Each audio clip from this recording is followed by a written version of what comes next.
Myanmar সীমান্তরক্ষী বাহিনী বাংলাদেশের দিকে গুলি ছুড়লে পাল্টা গুলি করবে বিজিবি। মিয়ানমার সরকারকে এমন হুঁশিয়ারি দেওয়া হয়েছে বলে জানিয়েছেন স্বরাষ্ট্রমন্ত্রী আসাদুজ্জামান খান। দুপুরে সচিবালয়ে তিনি এ কথা জানান। এ সময় সাবেক পুলিশ কর্মকর্তাদের বিরুদ্ধে অভিযোগ প্রসঙ্গে তিনি বলেন, কারো বিরুদ্ধে অভিযোগ উঠলেই তাকে দুর্নীতিবাজ বলা যাবে না, তাকে জবাব দেওয়ার সময় দিতে হবে।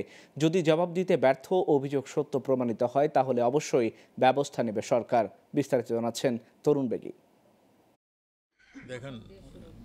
বৃহস্পতিবার সচিবালয়ে সাংবাদিকদের সাথে ঈদের শুভেচ্ছা বিনিময় করেন স্বরাষ্ট্রমন্ত্রী আসাদুজ্জামান খান। এ সময় তিনি বিভিন্ন প্রশ্নের উত্তর দেন। সুন্দরভাবে ঈদ হয়েছে। এ সময় স্বরাষ্ট্রমন্ত্রী জানান, মিয়ানমার সেনাবাহিনী ও আরকান আর্মিকে জানিয়ে দেওয়া হয়েছে তারা যেন বাংলাদেশের দিকে গুলি না ছুড়ে। যদি কথা না শুনে তাহলে পাল্টা গুলি চালাবে বাংলাদেশ। এরা মাঝে মাঝে ভুল করে আমাদের পুলিশের আমাদের টহল বিজিবির উপরে ফায়ার ওপেন করেছিল। তাদেরকে আমরা জানিয়েছি। আমরা দোনো দলের সঙ্গেই আমরা বলে দিয়েছি যে আমাদের গুলি করলে আমরাও এরপরে পাল্টা গুলি করব।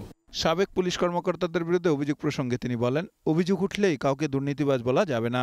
যার বিরুদ্ধে অভিযোগ উঠেছে তাকে জবাব দেওয়ার সুযোগ দিতে হবে। যথাযথ জবাব দিতে না পারলে অভিযোগ সত্য প্রমাণিত হলে অবশ্যই ব্যবস্থা নেবে সরকার।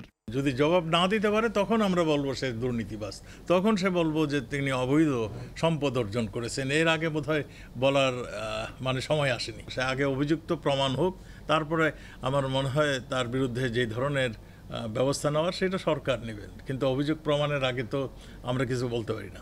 সংসদ সদস্য আনারের মেয়ে অনুমানের উপর ভিত্তি করে অভিযোগ করছেন উল্লেখ করে তিনি বলেন, আনার হত্যার তদন্ত নিজ গতিতে চলছে। বিস্তারিত তুলে ধরা হবে তদন্ত শেষ হওয়ার পরে। এগুলি তার অনুমান ভিত্তিক তথ্য। আমাদের তরফ থেকে ডিবিকে কোনো রকম প্রেশার দেওয়া হয়নি। ডিবি স্বাধীনভাবে কাজ করছে, কাজেই কোনো জায়গায় কোনো ফাঁক ফোকর থাকবে বলে আমার মনে হয় না। তরুণ বেগী, গ্লোবাল টেলিভিশন, ঢাকা।